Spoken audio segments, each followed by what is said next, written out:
Hello friends नमस्कार। तो friends देखंतु डीओ पोस्ट पर एक नुआ नियुक्ति रोचे। एथिरे डीओ सहित ग्रुप डी पोस्ट पर मध्य नुआ वैकेंसी रोचे। ए नियुक्ति प्रक्रिया द्वारा आपण माने निज जिला भितर पोस्टिंग पाई परिबे। मैट्रिक +2 किंबा ग्रेजुएशन टे भी कंप्लीट करथिले आपण माने पोस्ट पे आवेदन करि परिबे।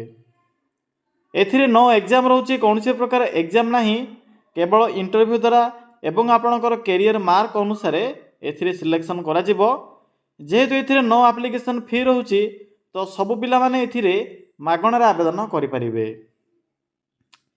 जेहेतु एथिरे ऑनलाइन मोड रे आवेदन प्रोसेस रोचे, आपण माने फ्री ऑफ कॉस्ट रे निज घरे बसी मध्य आवेदन करि परिबे। पिला माने आपण माने एथिरे किपरि अप्लाई करिवे, अप्लाई करिवार फुल प्रोसेस टी मु आपनको ए वीडियो माध्यम रे जणाइबी। तो वीडियो को शेष पर्यंत देखि नेबे। चलतु प्रथमे देखिनेबा जे यार फुल नोटिफिकेशन टी कौन रोचे। फ्रेंड्स यही भली नुआ नुआ जॉब रो न्यूज़ पाइबा पई हमर ए चैनल टी को सब्सक्राइब करी वीडियो टी को भी गोटिया लाइक करि नियंतु। पिला माने देखंतु एही पोस्ट रे केउ माने आवेदन करि परिबे, हु कैन अप्लाई। एथिरे ऑल ओवर ओडिसा रो पिला माने आवेदन करि परिबे। आम ओडिसा रो सबु जिल्ला रो पिला माने एही पोस्ट पे आवेदन करि परिबे। जेंडर टी भी बोथ मेल एंड फीमेल रोचे, तो उभय महिला और पुरुष प्रार्थी माने भी यही पोस्ट आवेदन करि परिबे। आउटसोर्स गवर्नमेंट जॉब रहिबो। जदि आमे जॉब टाइप कथा कहबा आपन को एथिरे मैक्सिमम स्टार्टिंग सैलरी 20,200 पर्यंत पर मंथ देखिबाकू मिलिबो।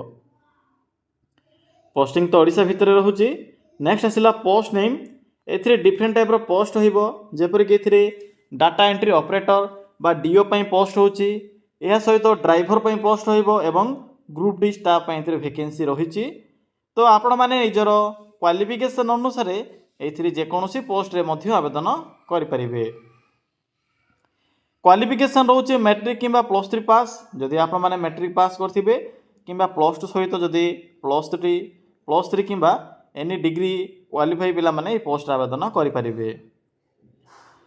तो पिला माने जदि आपन पाखे यही सब योग्यता थिबो तेबे यही पोस्ट गुडी करे आवेदन करि परिबे। नेक्स्ट आसिला एप्लिकेशन फी। एथिरे आवेदन करिवार प्रोसेस टी कंप्लीटली फ्री रोची। तो no application fee for all रहिबो। जनरल ओबीसी एससी एसटी सबु कास्ट रो पिला मानक पई एथिरे मागणा आवेदन प्रोसेस होची। तो समस्त एथिरे फ्री ही आवेदन करि परिबे। नेक्स्ट आसिला सिलेक्शन प्रोसेस। एथिरे इंटरव्यू रहिबो एवं मार्क अनुसार सिलेक्शन रहिबो। या सहित डॉक्यूमेंट वेरिफिकेशन रहिबो। तो पिला माने एही प्रोसेस द्वारा आपण माने एथिरे सिलेक्शन पाई परिबे। नेक्स्ट आसिला इंपोर्टेंट डॉक्यूमेंट। तो देखि नियंतु जेहेतु या को ऑनलाइन फॉर्म, तेणु आवेदन कला समय प्रथमे एही डॉक्यूमेंट गुडी कर पीडीएफ फॉर्मेट आवश्यक पड़िबो एवं जेतेबेले आपण माने इंटरव्यू अटेंड करिवे सेही समय एही डॉक्यूमेंट गुडी कर जेरॉक्स फॉर्मेट आवश्यक पड़िबो आपण माने सबमिट करिवे।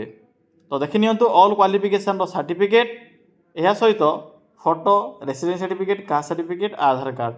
तो पिला माने एही सब डॉक्यूमेंट गुडी को आवश्यक पड़िबो जेतेबेले आपण माने एही डीओ ड्राइवर किंबा ग्रुप डी स्टाफ गुडी करे आवेदन करिवे। नेक्स्ट आसिला एप्लिकेशन मोड। एथिरे तो ऑनलाइन मोड होची। अप्लाई डेट भी स्टार्ट होई सारी ऑलरेडी। तो चलंतु देखि नेबा जे किपरि आवेदन करिवे। आवेदन करिवार कंप्लीट प्रोसेस में आपन केबे कहिबी। तो पिला माने देखंतु या होची से ऑफिशियल नोटिफिकेशन टी। प्रथमे देखि नियंतु जे नोटिफिकेशन रे कोन मेंशन अछि। ए जे नोटिफिकेशन रहूची, नोटिफिकेशन टी Odisha real estate regulatory authority जाकि आपनकर ORERA जाकि एही डिपार्टमेंट अंडर रे वैकेंसी टी रहिबो। तो एथिरे जो पोस्ट होची सेथि मध्ये देखंतु data entry operator, driver, group D person, या सहित क्लीनिंग पर्सन बा क्लीनिंग स्टाफ पे वैकेंसी रहूची। एथिरे जो डाटा एंट्री ऑपरेटर पे 10टी पोस्ट रहिबो, ड्राइवर पे गोटिए रहूची एवं ग्रुप डी पर्सन पे एथिरे 12टी पोस्ट एथिरे रहिबो। तो निजर योग्यता अनुसार आपण माने एथिरे जे कोनोसी पोस्ट रे मध्ये आवेदन करि परिबे।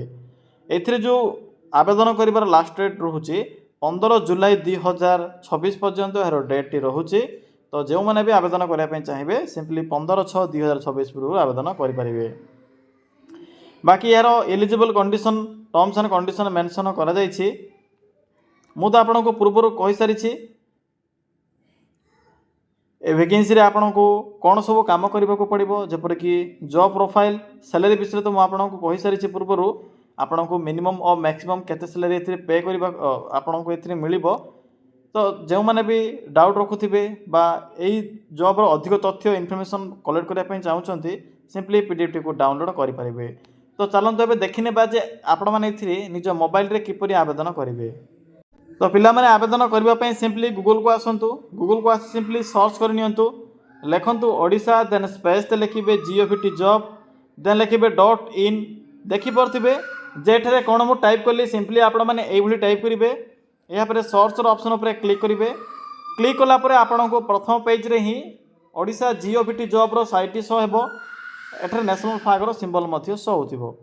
सिंपली साइड रो लिंक ऊपर क्लिक करंतु क्लिक कलापर आपण को एठरे डिफरेंट टाइप रो कैटेगरी अनुसार जॉब रो ऑप्शन गुडी को शो हेबो। तो देखंतु जते बेले साइड को आसीबे एई भली किछि शो हेबो matric pass job matric and +2 pass job Odisha government job एई भली शो हेबो। तो से देखु ये मैट्रिक पास जॉब अच्छी सिंपली मैट्रिक पास जॉब रो यही लिंक ऊपर क्लिक करूँ। क्लिक कलापर आपण को प्रथम ही ओडिशा ORER जहाँकि Odisha real estate authority regulator authority तरफ आसवा यही DO ड्राइवर और ग्रुप डी पोस्ट यही लिंक टी शो हेबो। सिंपली एटे क्लिक करूँ पिला माने क्लिक कलापर ये जॉब रो फुल शॉर्ट इनफॉरमेशन आपन को साइट देखा मिल भल भाव में पढ़ी पारे। पढ़ी सारापर सिंपली शेष को आसबे देखो पिला माने एज लिमिट मुझे आपको कहनी तो देखी नियंतु एज लिमिट कौन रोचे एथिरे जो आवेदन करने मिनिमम एज रोचे 18 वर्ष मैक्सिमम रोचे 45 वर्ष। तो 18 रु 45 वर्षर पिला माने यही पोस्ट में आवेदन करें। बाकी रोचे आवेदन प्रोसेस तो जो मैंने भी आवेदन करने चाहते अप्लाई लिंक अच्छी क्लिक कर आवेदन करेंगे। एवं मु आपन को जो पीडीएफ टी शो कराइली जपरिक वैकेंसी रो लिस्ट क्यों जिला कतोटी पोस्ट हो क्वालिफिकेशन कौन रोची से इनफॉरमेशन आपन को ए नोटिफिकेशन पीडीएफ लिंक रे मिल जिवो। तो फ्रेंड्स यही सब लिंक ऊपर क्लिक करी आपण माने यार पीडीएफ पाइबा सहित अप्लाई मध्य करि परिबे। तो यह थिला कंप्लीट इनफॉरमेशन। जदि आपन को आवेदन कला समय किछि भी असुविधा हुए तेबे आपण माने कमेंट सेक्शन में कमेंट करी जणाई परिबे।